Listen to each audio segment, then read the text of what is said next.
Welcome back, America. Now for something completely different, as they used to say on Monty Python. I love that show.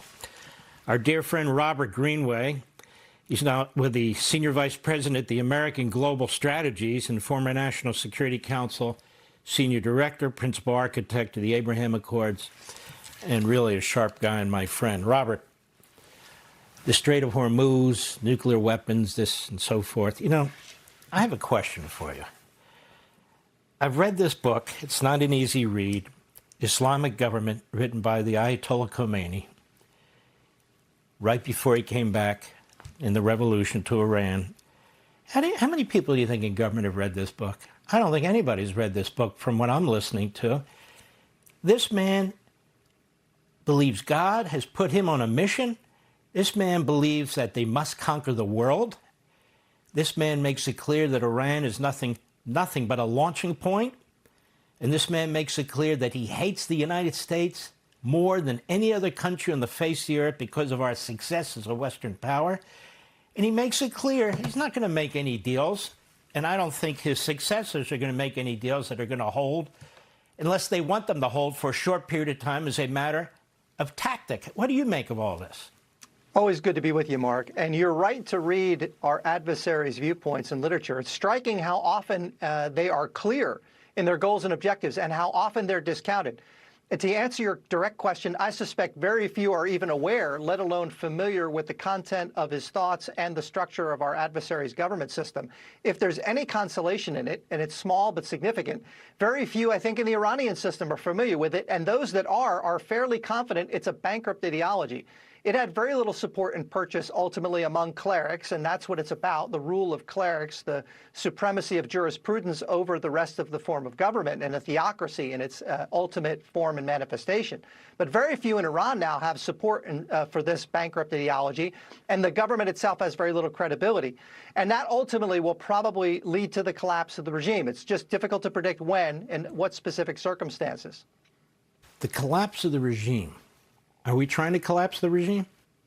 I don't think the president's express intent is to bring about collapse, but I think his goal is to put them in a position in which they're no longer able to threaten our interest, our vital interest, nor those of our partners and allies, including freedom of navigation and the stability of global energy markets. And that was consistent in the first administration. So I think that he is content with ensuring they no longer have the means and the opportunity, recognizing they'll always have the motive. In the end, I don't think he seeks to push them to the point of collapse and regime change, but ultimately I think that train is in motion. And I suspect that they may not survive the transition in the next 2 years. Now, my question to you is this. If that's not our goal, but you think that may happen anyway in the next 2 years, if you were in charge, would you arm the Iranian people? I mean, that's the Reagan doctrine, and it had a enormously positive impact for the free world in our country. What would you do? You would just do what we're doing and then cut a deal on the Strait and on nukes and get out and assume that they'll collapse? What would you do? I think it makes sense to confront the regime in Tehran with as many dilemmas as possible. The goal should be to deny them the material capacity to threaten us, to make sure that they no longer have a missile program, the umbrella of which provided them the ability to develop a nuclear program, and both of which, of course, intersect at intercontinental ballistic missiles. They should also be denied the ability to leverage their surrogates and proxies like Hezbollah or the Houthis in Yemen or the Hashd al-Shaabi in Iraq. But ultimately, I think the dilemma of arming Iranian factions that are opposed to the government is logical, and in the end of the day will probably be required to present the government in Tehran with an irresistible force that which they cannot reconcile. Now, I think that is a difficult proposition. The president's been reluctant to do it, but I think he's entertained the idea. I would counsel that it merits the consideration, and I would think that it's actually a very easy thing to do. And I think we could also mitigate the associated risk that many are concerned with. Yeah, I know you think. I think you're right. I mean, we've done it before, and we were up against the Soviet Union. With all due respect to others out there, that was a tougher enemy than this enemy.